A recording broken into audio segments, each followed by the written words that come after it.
White House provide answers. Robert Beckel, former Democratic campaign manager, co-host of The Five. How are you, Bobby G? Well, I'm fine, Billy Himmer. Yeah, I got you, buddy. I know this is your favorite topic. Yeah, it's like being a fire hydrant at the Westminster Dog Show. Indeed, perhaps for now. Who misled him? Who misled the president on this? I get an answer on that? Well, I think I have some idea. I had the other day on The Five, I called for a delay of the implementation of this for 6 months to a year. And I got a call from somebody at the White House who absolutely bludgeoned me over it. And I said, look, you can't do this thing. Yes, it's true. It's not a website. I understand that. But it's a portal to get through to get insurance.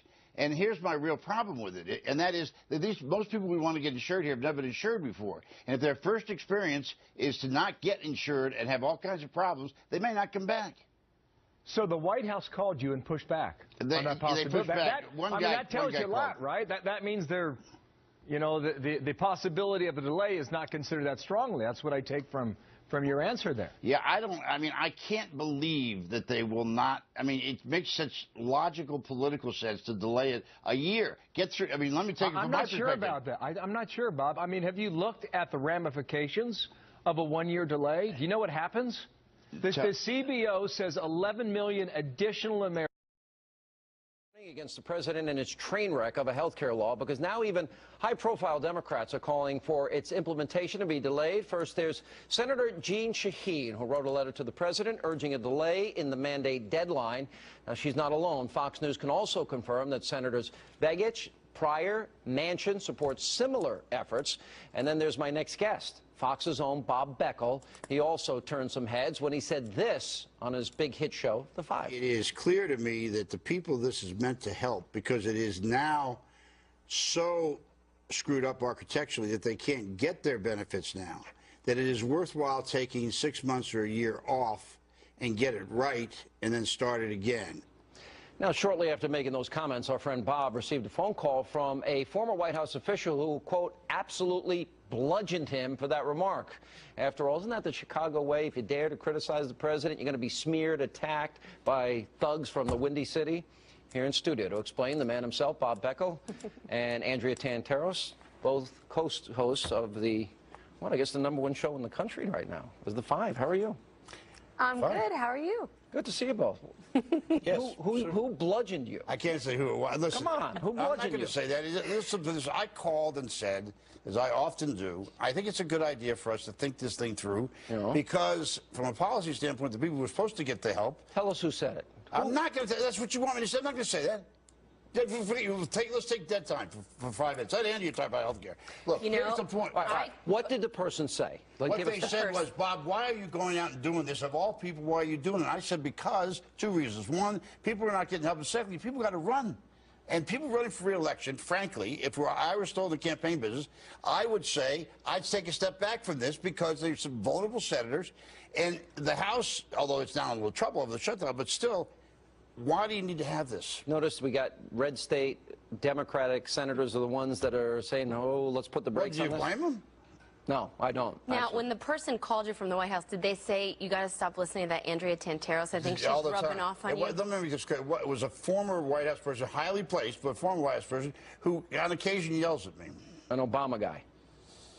No, Sean, a Nixon guy. He was in the White House. Of course he's an Obama asking. Guy. So it was a very highly placed person. Somebody we would all recognize the person's name. Yes, yes. Is it Dead Fish?